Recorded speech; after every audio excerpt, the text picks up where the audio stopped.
Mary, Queen of Scots, born Mary Stuart in 1542, was the daughter of James V of Scotland and Mary of Guise. Her life was one of political intrigue, personal tragedy, and complex dynastic rivalries, ascending to the Scottish throne just 6 days after her birth following her father's death. Mary's reign was marked by her tumultuous marriages, her claim to the English throne, and her eventual execution. Biographer Antonia Fraser notes, Mary's life was a desperate gamble played out in the arena of power politics, where the stakes were as high as they could possibly be. Mary's marriage to the Dauphin of France, Francis II, briefly made her Queen Consort of France. However, his untimely death in 1560 forced Mary to return to Scotland, a country embroiled in religious conflict between Catholics and Protestants. Her subsequent marriage to Henry Stuart, Lord Darnley, further complicated her political standing. The marriage, meant to solidify her claim to the English throne, quickly deteriorated, culminating in Darnley's mysterious murder, a scandal that stained Mary's reputation. Historian John Guy argues that the Darnley murder remains one of the greatest unsolved mysteries of the 16th century, with Mary's involvement still hotly debated. Mary's third marriage to James Hepburn, Earl of Bothwell, was even more controversial. Bothwell was widely suspected of orchestrating Darnley's murder, and the marriage precipitated a rebellion against Mary, leading to her forced abdication in favour of her son James VI. Seeking refuge in England, Mary found herself imprisoned by her cousin Elizabeth I. Despite being a queen, her life in England was one of captivity and constant plotting.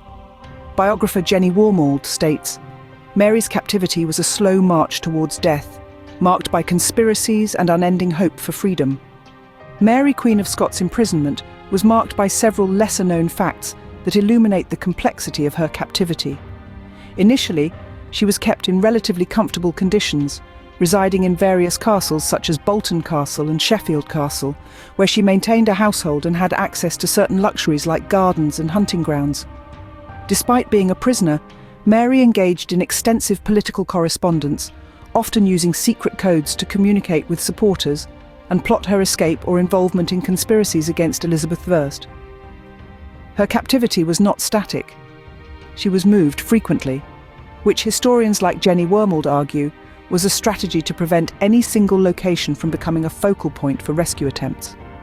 Additionally, Mary's health deteriorated over the years, exacerbated by the stress of her long confinement and the conditions she endured, which became increasingly harsh as her imprisonment lengthened.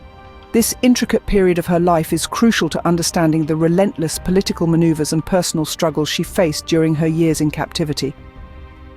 The execution of Mary, Queen of Scots in 1587 marked the tragic end of her storied life.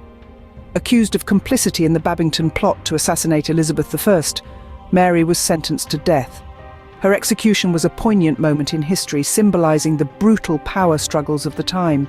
Historian Alison Weir writes, Mary's execution was a politically charged act intended to eliminate a rival and stabilise Elizabeth's reign.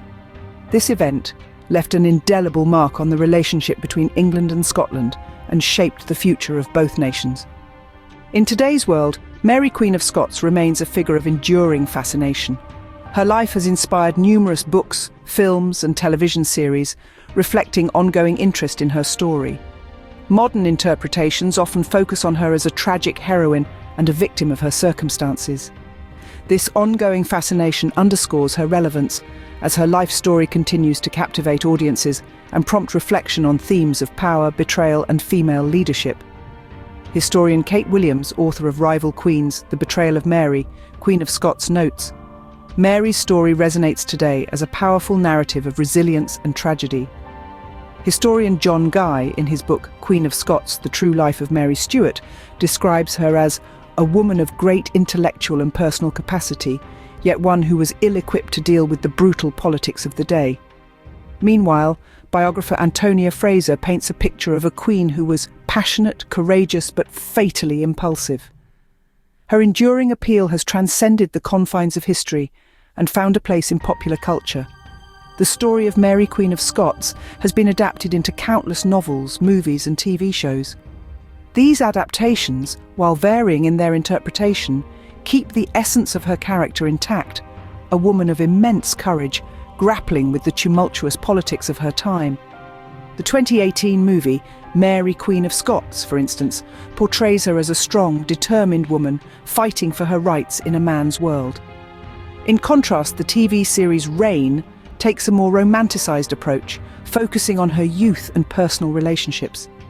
In the words of historian Jenny Wormald, Mary, Queen of Scots was a tragic failure, but she was never boring. Mary's life teaches us several valuable lessons. Her story highlights the precarious nature of political power and the dangers of ambition. It also underscores the importance of personal agency and the impact of individual choices in shaping history. Furthermore, her life serves as a reminder of the struggles faced by women in positions of power, a theme that remains pertinent today. As historian Ratha Warnicker concludes, Mary's legacy is a testament to the complexities of female sovereignty and the enduring challenges of navigating a male-dominated political landscape. Her life and death continue to offer profound insights into the nature of leadership, loyalty, and the human condition. I hope that you enjoyed this short documentary on Mary Stuart. Mary's life story has been an inspiration for me personally, so this overview into her life was more to honour her memory and reign. Don't forget to like and share this documentary with other royal enthusiasts. Until next time, keep loving history and stay curious.